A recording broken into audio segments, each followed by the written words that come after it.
Physiotherapy பயின்றவர்கள் பெயருக்கு முன்பு doctor என்று குறிப்பிட்டுக் கொள்ளலாம் என்ற அறிவிப்புக்கு யூடியூபரும் பிசியோதெரப்பி மருத்துவருமான திவாகர் நன்றி தெரிவித்துள்ளார். மதுரையில் செய்தியாளர்களுக்கு பேட்டியளித்த திவாகர், கடந்த 60 ஆண்டு கால இயன்முறை மருத்துவர்களின் போராட்டத்திற்கு பிறகு பெயருக்கு முன்னால் டாக்டர் என குறிப்பிடலாம் என்று அறிவித்த மத்திய அரசுக்கு நன்றி தெரிவித்தார்.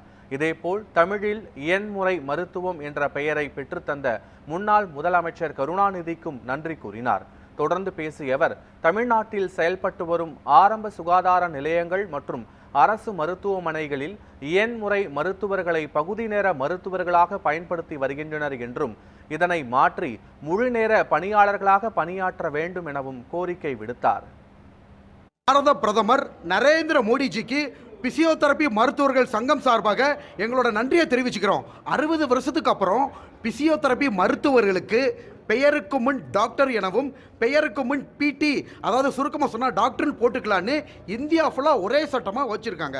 2021 பாரத பிரதமர் Narendra Modiji NCAHP act, national commission for allied and health care professional council, NCAHP act அப்படின்னு ஒரு சட்டத்தை ஏற்படுத்தி இப்போ நீட் எக்ஸாம் கூட பிசியோதெரபிக்கு அதாவது கட்டாயமாக்கிட்டாங்க. ஓகேங்களா? இன்ஜெக்ஷனும் பிசியோதெரபிஸ்ட் யூஸ் பண்ணிக்கலாம். பிசியோதெரபினா ஒரு எக்ஸசைஸ் மட்டும் தான் நினச்சிக்கிட்டு இருந்தாங்க. அதாவது இன்ஜெக்ஷன் வந்து சில வலி நிவாரணங்களை யூஸ் பண்ணிக்கலாம் அப்படின்னு சொல்லியிருக்காங்க. அதே மாதிரி மாநில அரசு வந்து பார்த்தீங்கன்னா முத்தமிழ் அறிஞர் முன்னாள் முதல்வர் கலைஞர் டாக்டர் மு கருணாநிதி அவர்கள் வந்து பிசியோதெரபிஸ்டுகளை இயன்முறை மருத்துவர் அப்படின்னு தமிழில் மொழிபெயர்த்து கூறிய பெருமை வந்து தமிழக மாநில அரசுக்கு உண்டு.